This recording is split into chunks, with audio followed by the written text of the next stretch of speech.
Well, joining me now is Dr. Mark Meirowitz, a professor at State University of New York Maritime College, where he teaches American foreign policy, constitutional law, and political history. He's also a lawyer and a longtime commentator on U.S. politics and international affairs. Welcome, Mark. Great to have you on the program. Now, when you see violence this close to the president, what does that tell us about the current political mood in America? Well, it's certainly very, very disturbing, especially the manifesto that this guy put together. But at the same time, I think the takeaway I have also is the president's poise during this whole thing. It's quite remarkable. He was very calm. He was very poised. He wanted to go back and give his talk. He made a press conference within 1 hour after the event or so. And I think that's absolutely remarkable. I don't know anybody else who could really do that. I think he showed leadership and he showed calm to the people, quite in distinction to the, as you say, the kind of polarized environment that we have. But I mean, I don't, reading the manifesto and all that, I don't really want to emphasize that and give that assassin, credit for anything. He's a thug, a criminal, and he committed a criminal act against the president. It's horrible.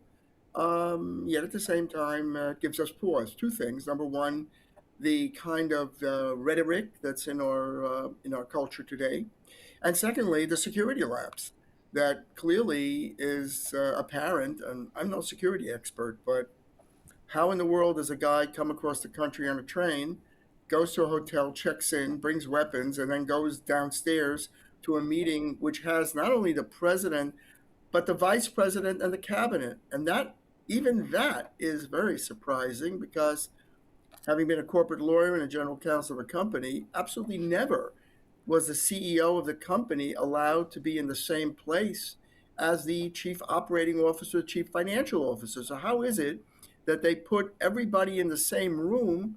The whole thing is just, you scratch your head in amazement as kind of how they approach this. But especially in the environment, putting that point to the moment needs to be investigated. But at the same time, the rhetoric out there is very, very disturbing. It is disturbing. There's no question about it. But again, my takeaway is seeing the president being calm and poised. That was meaningful. Well, Mark, in that vein, on account of that sharp rhetoric that you mentioned in America, politics in the country feels more, at least to the outside viewer, more angry, more divided, more personal than it has in years. Is this where that kind of climate can lead? Well, look, you said I teach history, and yeah, look, if you look at American history, we've had many, many divisive periods. Just can finish talking about the period before the Civil War, extremely divisive, where even a congressman came to the Senate and caned a senator. I mean, things like this have gone on in this country. But I do think that the Speaker of the House, Mike Johnson, made a very good point, where he basically said, if we want to disagree with each other, let's disagree on policy, but let's keep out this, divisive and hateful rhetoric. And I think everybody should be on board. Hakeem Jeffries, the Democrats, the Republicans, Mike Johnson, I think they're all seeing what this rhetoric can lead to. And the other thing that was very interesting about this is that the whole journalistic press corps was in that room. And I think they finally got an appreciation of how difficult and impactful and problematic and just being president of the United States, how risky it is to be president. I think they learned something. And hopefully they'll take away from it, I think, hopefully, even if they're opponents, many of our liberal media, of the president, maybe they will come away with some kind of, begrudging admiration for Donald Trump, who, basically showed that equanimity, calm, and he was a leader. And he basically said, I want to go back and I want to do my show. And then he gives a press conference. Wow, that's something to admire and to watch. And I think is very, very important. So I hope we just don't go on the next couple of days and go back to the same old rhetoric, Trump this, Trump that, against Trump. Maybe a few nice words about him would be appropriate. Being president is a very hard job, especially you see that the press corps saw it directly straight up in that room on Saturday night. Well, with so many staunch allies and supporters and fierce opponents, Donald Trump remains one of the most divisive figures in American politics. Would you say things like these rally support around him or maybe deepen public exhaustion? Well, it's hard to tell. It's hard to tell. I think that it was a traumatic event, no question about it. I think that we have midterm elections coming in November. Then we're going to see if this has any effect. I don't know that it has a tremendous political effect. But the problem is that if we're going to just go back to business as usual, to this kind of ad hominem personal attacks against the president, then we've actually gone nowhere. We've got to create an atmosphere where we're debating issues and not attacking people personally. I mean, again, to this manifesto, it's disgusting.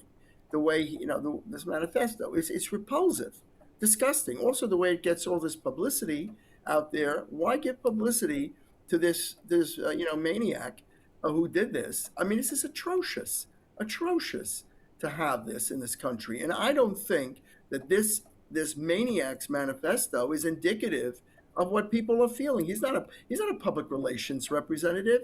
He's an assassin and a maniac. So, giving all this attention to him, and which they do on the 24/7 cable news and all around the world, and, with all due respect to your network and all the networks, it's news. But at the same time, we need to dampen down the rhetoric and dampen down the political attacks, which have really created a bad atmosphere. Whether that bad atmosphere created this event is something that, it's imponderable. One does not know. But it's also interesting to note, this is the same hotel where Ronald Reagan was attacked back in his administration, the same hotel. So, regretfully, as President Trump said, being president is a very risky job.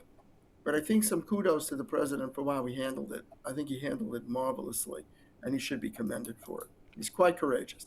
Well, Mark, some might say that repeated threats against a president reflect growing hostility towards him personally. Would you say that's fair, or is that maybe an oversimplification?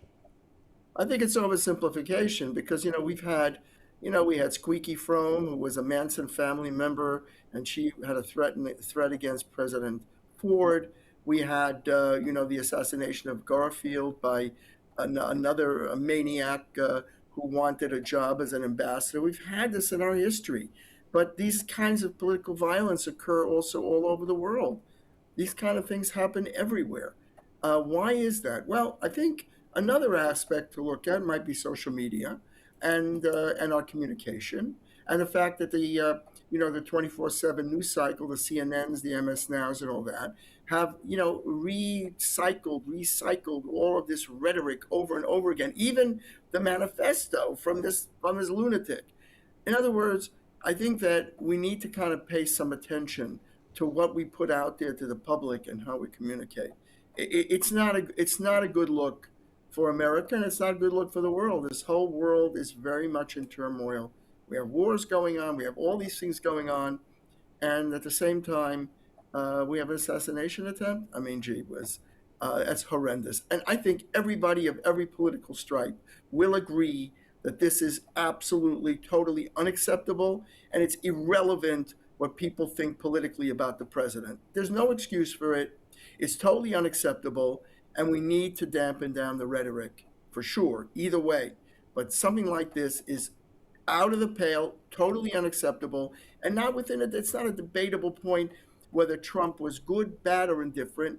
In no way should a president be threatened in this way. It's unacceptable. And every political element in this country and in the world should agree with that. That's not a debatable point at all.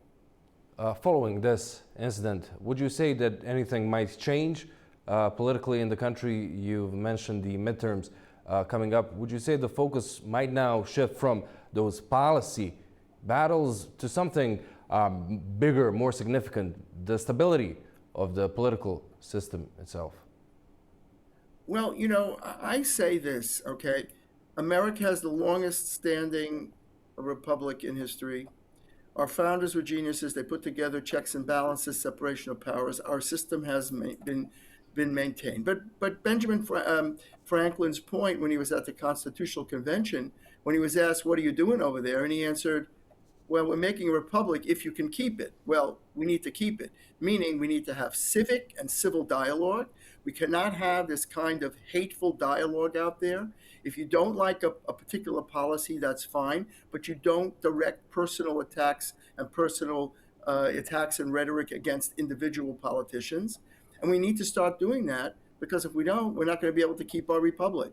But I think we've kept it this long, despite all kinds of challenges, and I do believe that we're going to keep it for a very long time to come. I think America is a great experiment, and they're successful, but we do have these kinds of disturbing events, and we need to back them, and we need to do better in the future. Mark, thank you so much for coming on Primetime and sharing your insight and analysis. It's a pleasure.